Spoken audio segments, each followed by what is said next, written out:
नमस्कार, मैं कृष्णा सूर्यवंशी और आप देख रहे हैं मीडिया हंटर न्यूज।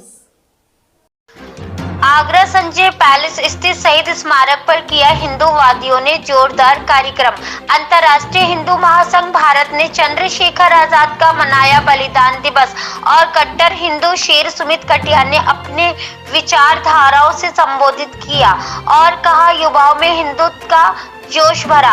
आगरा महानगर अध्यक्ष अर्जुन गिरीश के नेतृत्व में कार्यक्रम किया गया व चंद्रशेखर आजाद जी की प्रतिमा पर मालारोपण कर व स्नान कर व बलिदान दिवस मनाया गया। सभी कार्यकर्ता मुख्य रूप से उपस्थित रहे। नितिन गोस्वामी, मुकेश सोनी, मनोज शर्मा, शक्ति चौधरी, शशिकांत, रवि सेमी, डॉक्टर श्याम गुप्ता, दीपक जी, राहुल सोनी, पंकज, अनिल, सुभाष आदि। मीडिया हंटर न्यूज आगरा से अनिल पचौरी की रिपोर्ट।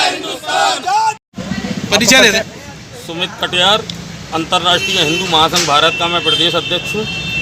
अध्यक्ष जी, आज किस तरह का कार्यक्रम रखा गया उसके बारे में आज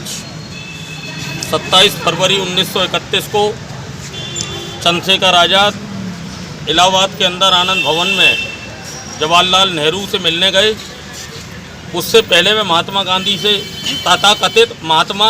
तथाकथित राष्ट्रपिता मोहनदास करमचंद गांधी से मिले और भगत सिंह की फांसी रुकवाने का उन्होंने मोहनदास गांधी को बोला कि भगत सिंह की फांसी रुकवा दी जाए,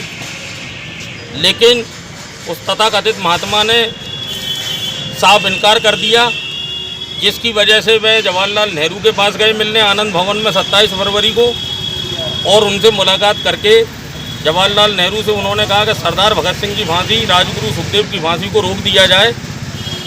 उन्होंने इनकार कर दिया, जिससे चंद्रशेखर आज़ाद जी की जवाहरलाल नेहरू से काफ़ी तीखी नोकझोंक हुई और वहाँ से गुस्से में वह वहाँ से निकल करके इलाहाबाद के अंदर अल्फ्रेड पार्क में, जिसको कि आज कंपनी बाग कहा जाता है, वहाँ पहुँचे। और ये बात सिर्फ जवाहरलाल नेहरू को ही पता थी कि यहाँ से निकलने के बाद आज़ाद जी अल्फ्रेड पार्क में जा रहे हैं। और उसके बाद उन्हीं के द्वारा ये बात गौर करने वाली है, अगर इतिहास के पन्ने खोले जाएंगे और भगत सिंह की फाइलें खोली जाएंगी, चंद्रशेखर आज़ाद का इतिहास सामने आएगा, तो निश्चित तौर पे एक राष्ट्रपिता और एक चाचा के नाम का ये जो इन्होंने इतिहास बनाया है ये कलंकित हो जाएगा, क्योंकि जवाहरलाल नेहरू के द्वारा ही चंद्रशेखर आज़ाद की मुखबरी की गई और उसके बाद कुछ ही देर में अंग्रेजी शासकों ने चंद्रशेखर आज़ाद को अल्फ्रेड पार्क के अंदर घेर लिया। दोनों तरफ से फायरिंग हुई और चंद्रशेखर आज़ाद ने अंतिम गोली तक लड़ाई लड़ी और जब लास्ट उन पर एक ही कारतूस बचा तो उन्होंने अपने नाम को सार्थक करते हुए अपना बलिदान कर दिया, लेकिन वह जिंदा अंग्रेज़ों के हाथ नहीं लगे और उसके बाद से आज तक उनको शहीद का बलिदान का जो है नाम नहीं दिया जाता है। उसके बाद उनकी माता जगरानी देवी,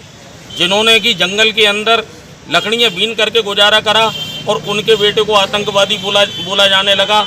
और ये आज़ादी के 2 साल बाद तक रहा, जबकि जो जवाहरलाल नेहरू इस देश के प्रधानमंत्री बने तो उसके बाद में उनको जो बलिदानियों के इतिहास को सत्य लिखना चाहिए था, लेकिन ऐसा नहीं किया गया। हमारे इतिहास से हमेशा से छेड़छाड़ हुई है और उसी का परिणाम है कि आज चंद्रशेखर आज़ाद का बलिदान दिवस है और यहाँ शहीद स्मारक पे हम लोग उनको श्रद्धांजलि अर्पित करने आए हैं, लेकिन अन्य पूरे देश के अंदर कहीं भी तमाम राजनीतिक पार्टियों के लोग भी कहीं भी इनको शहीद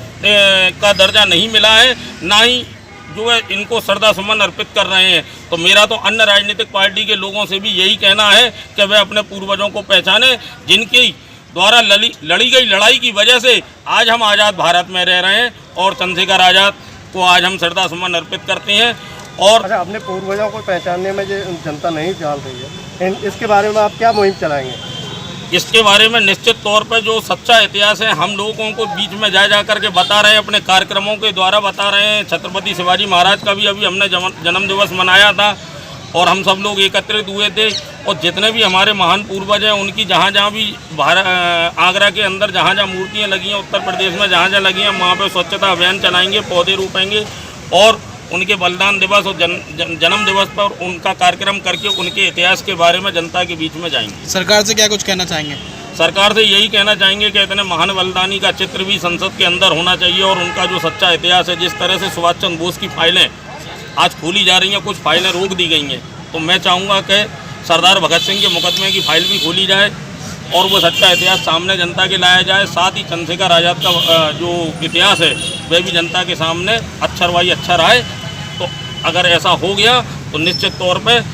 जवाहरलाल नेहरू के कपड़े उतरना शुरू हो जाएंगे और महात्मा गांधी नाम के तथाकथित नेता की फाइल जो लेकर है, आप कहाँ तक जाएंगे उनको लेकर फाइल? निश्चित तौर पे हम केंद्र सरकार से मांग करेंगे, प्रदेश सरकार से मांग करेंगे और बहुत जल्द अंतर्राष्ट्रीय हिंदू महासंघ भारत अपने महान पूर्वजों के सम्मान के लिए एक आंदोलन पूरे प्रदेश के अंदर चलाएगा। मैं अंतर्राष्ट्रीय हिंदू महासंघ का महानगर अध्यक्ष हूँ। यहाँ क्या प्रोग्राम हुआ? आज शहीद स्मारक पर चंद्रशेखर आज़ाद जी का बलिदान दिवस बनाया गया है और सभी आगरा महानगर के सम्मानित पदाधिकारी आज सब सम्मिलित हैं और बलिदान दिवस को बनाया जा रहा है और इनके बलिदानों को चंद्रशेखर आज़ाद जी को भूला नहीं जा सकता है। युवाओं में जब वो बहुत कम उम्र की उम्र में देश की आज़ादी से उन्होंने सपने देखा और ब्रिटिश सरकार से वो लड़े और अंग्रेज़ों को धूल चटाने का काम किया और कम उम्र में 25 साल की उम्र में ही वो गोली का शिकार हुए, वो गोली मार कर अपनी हत्या की, मगर उन्होंने कम समय में ही अपने देश के लिए वो बलिदान हो गए। ऐसे ही हम युवाओं को ये संदेश देना चाहते हैं, चंद्रशेखर आज़ाद, राजगुरु भगत सिंह जैसे देश के बलिदानी जिन्होंने देश को हमेशा बचाने का काम किया और अपने अपने भारत देश को जिंदा रखने का एक तरीके से काम किया। ऐसे युवाओं को ऐसे लोगों से प्रेरणा लेनी चाहिए। जब विपदा में आता है तो ऐसे युवा जागें और चंद्रशेखर आज़ाद, भगत सिंह जैसे लोगों की प्रेरणा लेकर इस देश के अंदर ऐसी ही जगह आकर आपराधिक प्रवृत्ति के लोग शराब पीते हुए चोरी, लूट, डकैती, मर्डर जैसी आपराधिक गतिविधियों की योजना बनाते हैं। फिर मौका देखकर शहर में